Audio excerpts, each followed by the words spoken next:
Welcome to Faith and Science. I'm Dr. John Ashton.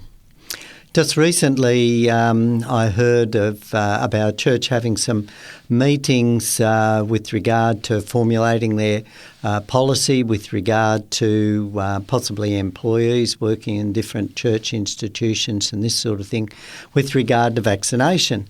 And essentially they had an overall ruling, I think, associated, the church's policies were based on the Bible, obviously, and then they were including another section on peer-reviewed science. And it seemed like a number of church folk weren't very comfortable with that, so hence they were having these meetings about and whether or not things should be based on peer-reviewed science. Particularly in the area of controversial issues like, vaccination, theory of evolution, Big Bang theory, even sunscreen use. There's obviously a lot of controversy between scientists. And vaccines, of course, as we saw during the COVID crisis, became quite an emotive issue.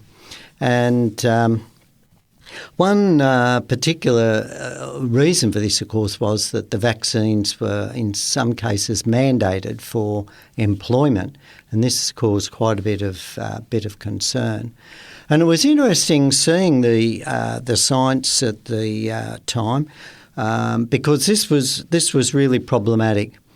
We know the vaccines were given into, like you had your injection in your arm, for example, so it stimulated the humoral immune system. But COVID was a virus that was transmitted through the air, entered the body through the respiratory system, which of course is protected by the mucosal immune system.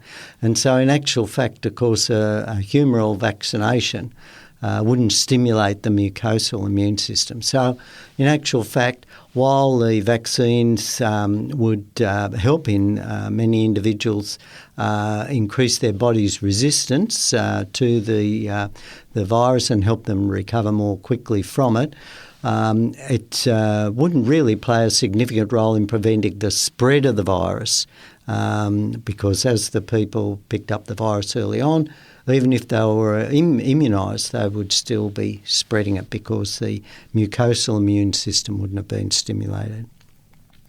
And so here we see there's a lot of misinformation. I saw some of this and I was really surprised that, sort of government health officials and this sort of thing seemed unaware of this difference. Of course, another interesting factor, for example, in the case of vaccines, when we talk about peer-reviewed science, was back in 2020, Monash University, a very high-ranking university here in Australia, did some in vitro tests using ivermectin, which is a very safe, well-established drug with very strong antiviral properties, and it was found, of course, that in vitro ivermectin wiped out or have a massive 5,000 reduction in the virus levels at 48 hours. And it's interesting that the use of ivermectin, of course, seemed to be stymied, at least in certain countries. And however, in 2021, of course, researchers from Newcastle University in the UK published a meta-analysis of where ivermectin had been used around the world and found that it could play a significant role in reducing the effects of COVID. So where do we go with regard to peer-reviewed science? All sort of papers that are published in reputable journals are peer-reviewed. And when we say peer-reviewed science, do we mean the bulk of peer-reviewed science? For example, I've mentioned that, I published an article in Chemistry Australia called A Creationist View of the Intelligent Design Debate. It was published as a peer-reviewed feature article in that journal back in 2007. But a number of other scientists really objected to that article being published, which resulted in the Royal Australian Chemical Institute removing it from their website. Of course, they couldn't redraw the hard copy of the journal that had been posted out. So it just shows you some interesting areas there. And, of course, when I contacted, for example, one of the opponents of my paper and asked them, well, where was the evidence that he had that I was wrong, his reply was, well, we don't have the evidence yet, but we will. It's a bit strange. We have another situation, for example, in regard to the Big Bang Theory. Researchers at Princeton and Harvard published a paper in Scientific American, I think it was in February 2017, titled Pop Goes the Universe, where they pointed out that really there was no experimental basis for inflation theory that underpins the Big Bang. And, of course, that immediately caused a response of about 40 leading academics saying, whoa, that paper shouldn't have been published. There's all these papers that have been published supporting the Big Bang Theory. And the authors replied accordingly, the original authors, that, well, hang on, we shouldn't be invoking authority on this. Let's have a discussion about it. The evidence actually isn't there for the Big Bang Theory.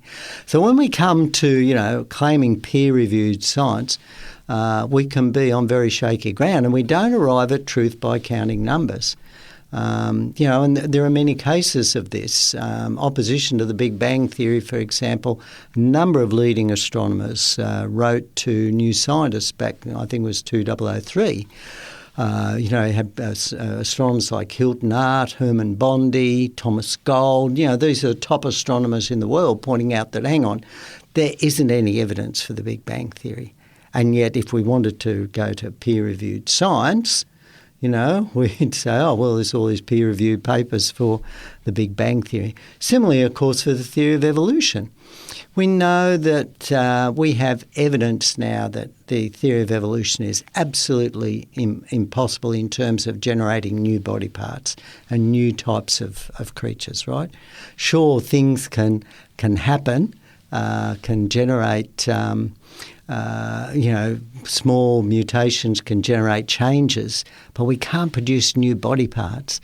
And now, there are many, many leading scientists working in the life sciences field that are very strongly opposed to the theory of evolution. So the evidence just isn't lacking there. But if we want to draw on the claims of peer-reviewed science, again, we're saying, oh, okay, the bulk of the evidence would be in that is so-called evidence as presented is in the area of supporting the theory of evolution. And this leads us to a very interesting question with regard to artificial intelligence generated information, because it is going to essentially utilise the majority position. And, of course, coming back to vaccines, while vaccines, have certainly reduced health issues around the world, tetanus vaccines very important to eliminate smallpox and a lot of other infectious diseases using vaccines. There are also a number of issues that have been raised with, vaccines that haven't worked real well, and, of course, side effects and serious side effects and these sort of things.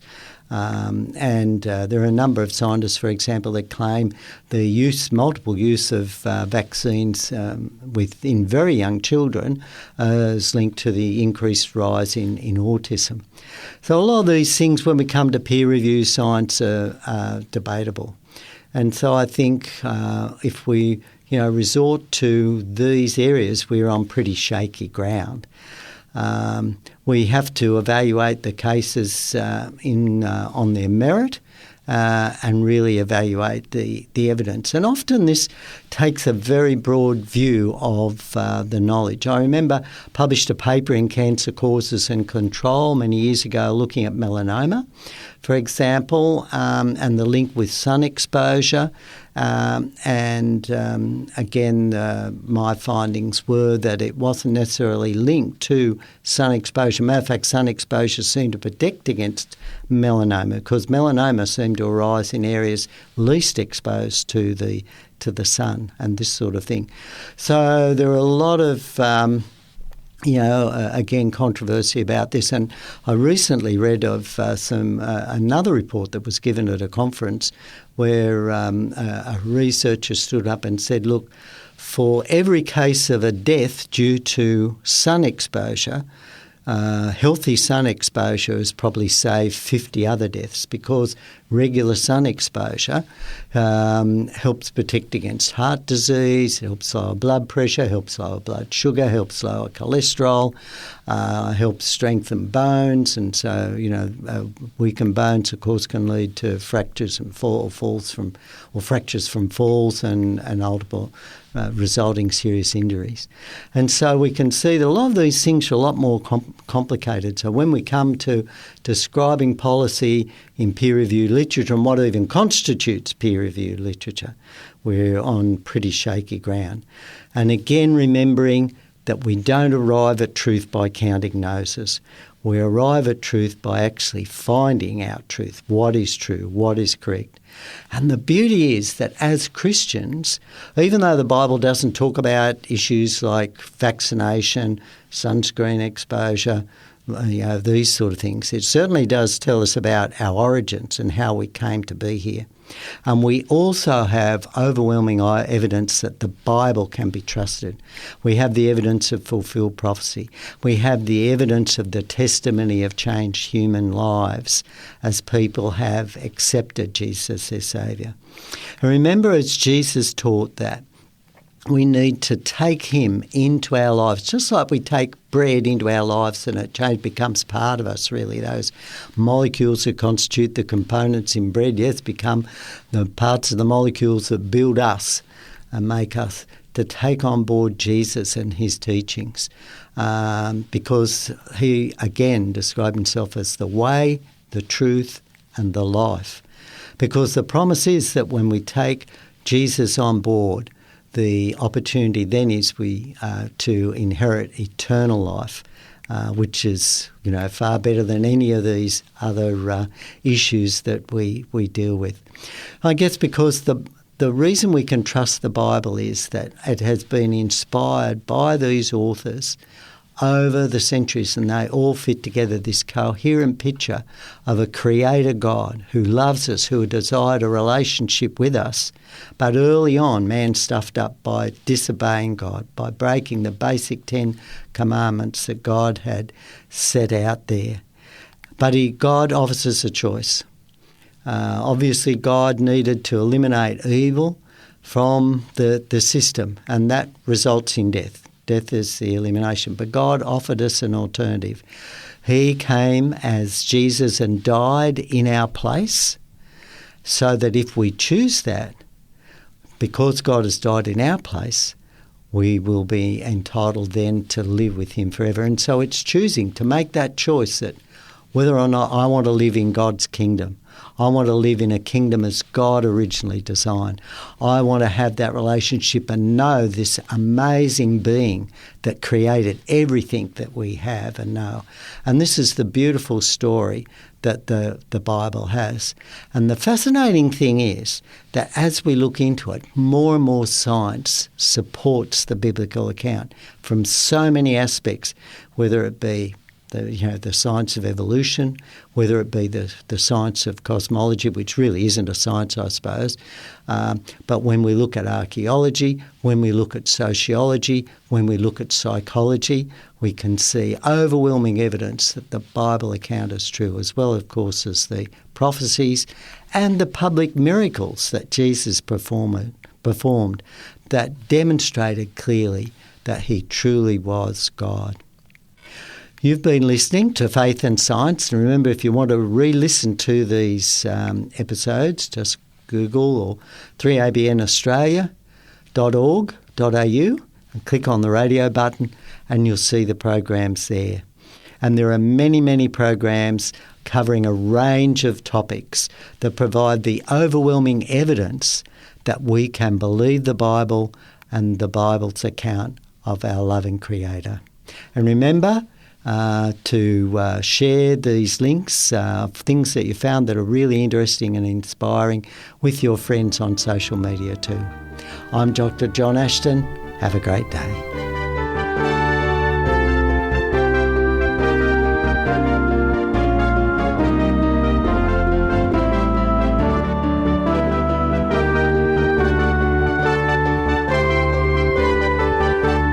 You've been listening to a production of 3ABN Australia Radio.